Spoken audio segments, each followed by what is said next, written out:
Just 15 years ago, if you walked into a serious VFX studio and you said you were rendering finals on a GPU, people would look at you like you said you were doing VFX work for a feature film on a laptop. At that time, CPU rendering was the king. Big multi-core Xeons, massive racks, and huge render farms humming all night, running cutting-edge CPUs. So rendering was the CPU domain. GPU rendering, on the other hand, fast yes, but serious not yet. Before we continue, I want to tell you guys about the Superhive Market Winter Sale, which is taking place right now, with thousands of products on sale with a 25% discount. And this is a great chance to get some of your favorite add-ons. And if you don't know where to start, I have in the description of this video a list of some of the best add-ons and courses out there. Without further ado, let's jump right into it.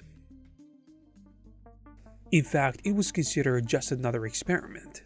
For years, GPU rendering was treated like this side experimental project because studios were deep into CPU farms, which they had for many years. Then suddenly everyone looked around and realized, wait a second, GPUs aren't just for viewport previews anymore, they are monsters. And once that clicked, the whole industry shifted almost at the same time. Back in the early 2010s, when engines like Octane Render and Redshift started pushing full path tracing on GPUs, people were shocked. You would hit render, and instead of waiting for minutes just to see noise clear up, you were getting near final frames in seconds. These real-time results actually changed everything. Artists started lighting by feel instead of by guesswork, and look dev became interactive. So GPUs weren't just faster, it actually changed how we work as artists. Then big 3D software couldn't ignore it anymore, so 3ds Max and Maya leaned hard into GPU-accelerated workflows. Viewports got more real-time, and render engines integrated GPU modes, and suddenly GPU support became a headline feature. Even V-Ray and Arnold, which were historically CPU kings, rolled out some serious GPU versions. And this wasn't just a small decision, it was the old gatekeepers admitting this feature has actually arrived and there is no going back. And then there is Houdini. Houdini was already procedural and forward-thinking, so once GPU rendering matured, it slotted right into their ecosystem. Now you have GPU solvers, GPU viewport effects, Karma XPU blended CPU and GPU. So this wasn't about abandoning the CPU, but to use GPU to the fullest and take advantage of it. What really sealed the deal was the hardware. Nvidia kept pushing insane performance jumps every generation. So suddenly a single workstation GPU could rival small CPU farms from a few years earlier. And that's when studios started doing the math. Less render time, less electricity, faster iteration, fewer overnight surprises. And at that point, GPU rendering stopped being the new thing, and it just became the thing. Everyone jumped on the wagon, not because it was trendy, but because it was impossible not to. But how did we go from CPU to GPU rendering? And when did that exactly happen? The moment that changed everything was around 2016, when the tone started shifting. GPU render engines like Octane Render and Redshift weren't just demo tools anymore. They had real plugins for Maya, Max, and Cinema 4D, and they handled complex shaders, instancing, motion blur, volumetrics, and so on. So small studios and motion designers began finishing real client work entirely on GPUs, not because it was trendy, but simply because they could iterate 5 times faster compared to their CPU-based competitors. At the time, Blender Cycles quietly became a gateway tool for GPU rendering for free, so artists who couldn't afford big farms suddenly had access to GPU acceleration in a mainstream 3D software. And when Cycles started leaning heavily into CUDA, a later RTX acceleration, millions of artists experienced something dangerous, that is, interactive path tracing.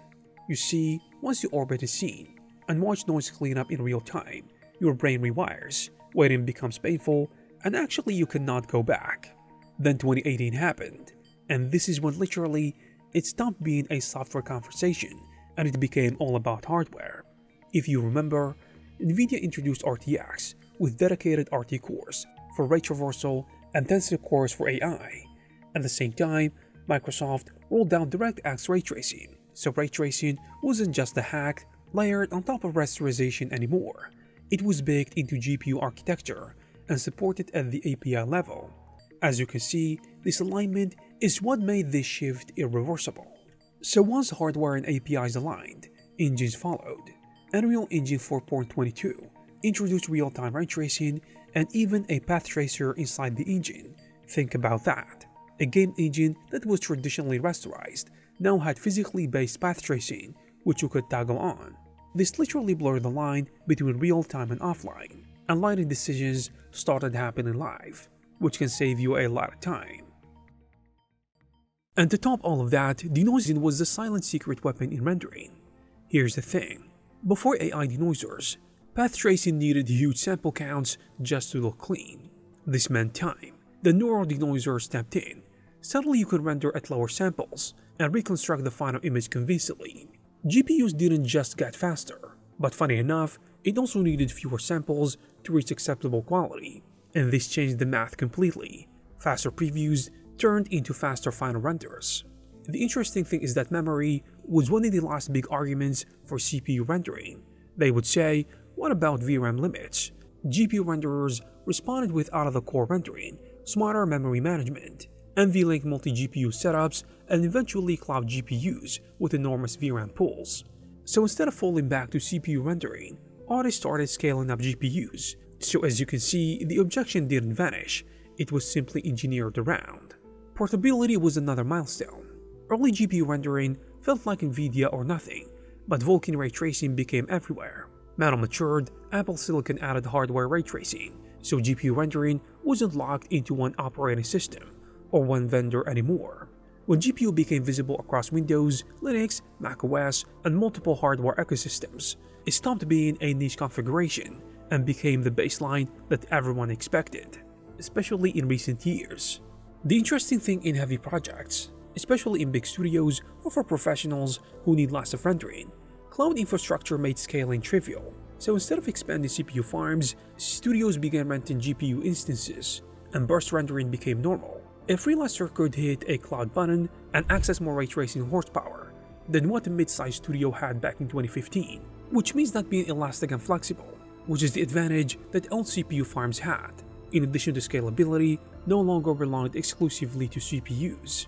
In the community of 3D and the industry at large, something deeper happened. Lighting workflows changed. 3D artists stopped treating rendering as the final stage. With GPU feedback, lighting became interactive, meaning you could work on a project and see changes in seconds. I would say this is an even bigger of a deal, especially in big productions. A lighting artist can show a superior or director a glimpse of the final result before even the final frame is rendered. And this kind of collaboration was almost impossible with long CPU feedback loops. So speed didn't just reduce time. In hindsight, it transformed how we do our work. By the early 2020s, you could see in real time that GPU rendering is the new king, especially when Maxon acquired Redshift. That was a signal that GPU rendering wasn't just experimental, it was the future. When Blender rewrote cycles for modern GPU scheduling, this was another confirmation. GPU wasn't just an acceleration option, it was the thing that everyone is using for rendering, and if you're not, it means you are behind the times. In 2026 and beyond, the distinction between real-time and offline rendering in some cases became philosophical, especially for certain tasks, and hybrid pipelines became normal. Engines makes rasterization with ray tracing intelligently, with neural reconstruction, relighting, and AI-assisted workflows layered on top. So as you can see, generally speaking, the balance shifted, but it didn't eliminate CPUs entirely, it kind of defined their roles. And now, saying CPU rendering is the default feels outdated. It is still there, especially for extreme memory scenes or specialized workflows, but the center of gravity actually moved a lot. Almost completely to the other side. So lighting, shading, look dev, iteration and so on, all of it assumes GPU first. The industry didn't flip overnight because they collectively decided to. It flipped because hardware architecture, APIs, denoisers, real-time engines, renderer design, and cloud infrastructure all pushed in the same direction for 10 straight years, and ignoring that wasn't an option. And there you have it, guys. If you like this video, please give it a thumbs up. Also, please subscribe to this channel to receive more videos like this. Thank you very much for watching, and I will see you in the next one.